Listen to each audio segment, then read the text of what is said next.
Hello, my English 2 honor students.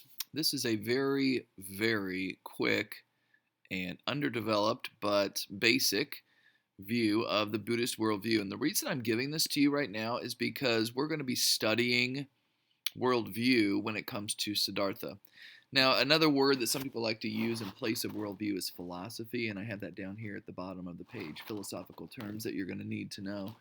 But a worldview is basically a view of the world, a view of how the world works, what's in the world, how we know about the world, and what's good or bad about the world.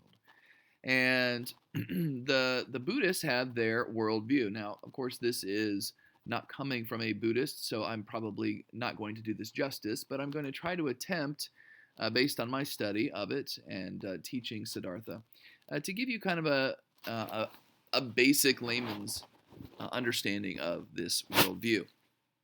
So, just to be clear, I in no way am claiming to understand this fully, but this is just kind of a layman's view. So, there are these four noble truths, and the four noble truths are that suffering exists. Suffering is because of desire, it's because of the desire within people. You can escape from suffering, and there's an actual process of doing that. And that's where the Eightfold Path comes into play, that there is this right way of living. And this right way of living is to help you escape from the suffering. Now, ultimately, if you are able to do this perfectly, like the Buddha did, and his name was Siddhartha, then you can reach nirvana, this state of total harmony and peace and oneness with the universe. So, and it can stop the cycle of rebirth. So the Eightfold Path is made up of right understanding, resolution. You can read this for yourself. Now, what you might start noticing is that in our culture nowadays, there is a popular trend toward borrowing some of these Buddhist worldview tenets or beliefs, like right mindfulness. Right now, mindfulness is a huge, huge popular thing that people are doing. Contemplation is contemplating, and that's become kind of a popular term. The idea of meditation, which is not exactly in here, there are different forms of meditation. One of them is kind of emptying yourself, which would be the Buddhist meditation. There are other meditations in other world religions and other worldviews, but sometimes those are not emptying, they're more focusing. So, focusing on a divine being, or focusing on doing what's right, or focusing on a singular thing in order to accomplish something, rather than focusing on emptying yourself to get peace, which is the Buddhist method. So that's just kind of a very basic worldview. Underlying all of these Four Noble Truths and the Eightfold Path is our ontological, epistemological, and axiological assumptions or presuppositions. Now, this is where we're going to get philosophical. We're going to use some philosophy terms. And so your work tonight, the reason I'm having you define some ontological, epistemological, and axiological questions is because that's going to help us as we read Siddhartha to view it outside of the circle of the Buddhist worldview, to kind of look at it in a secular way. And so ontology or metaphysics is just the study of being. And when say being, I mean like what exists. So is there a soul? Is there a God? Is there language? What can we know about language? Well, that's actually epistemological, but the fact that there is language, and that's an ontological study. How vast or how big the universe is, that is ontological. Like, what can we know that exists? What do we know at the molecular level? What do we know about things that we don't see, like force? Okay. What do we know about mathematics? Does mathematics exist on its own, or is that something that is made or created? These are all kind of ontological questions, okay?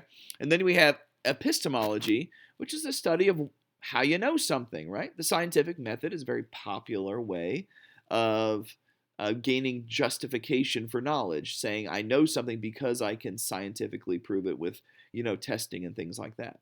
But there are other ways of knowing that where you might use the scientific method, you might use some other methods as well. So obviously, this whole Buddhist worldview is not based on what we would see after the Age of Reason as a scientific way of knowing it. It is knowledge based on experience.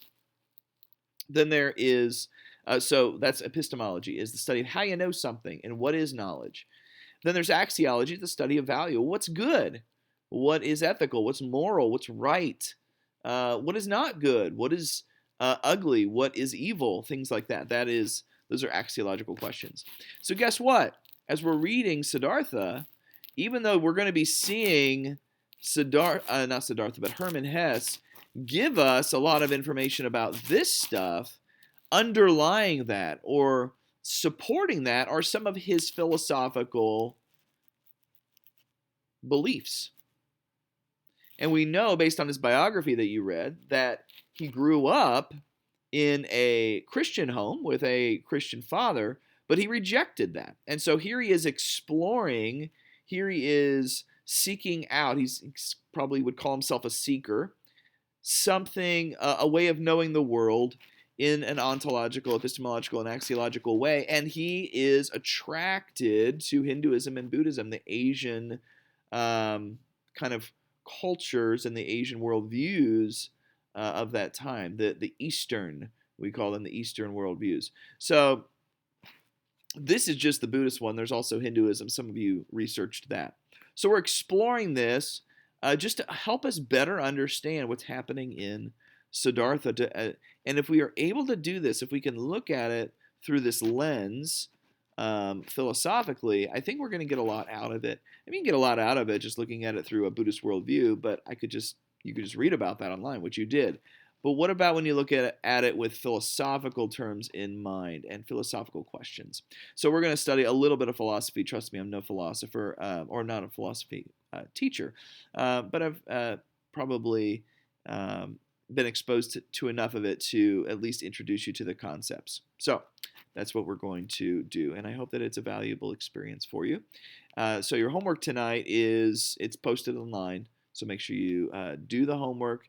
It's not a lot. I really just want you to watch this video, to do some thinking, and to start asking questions about ontology, epistemology, and axiology before we jump into the book next week, and we start looking at it through that lens. Have a great day.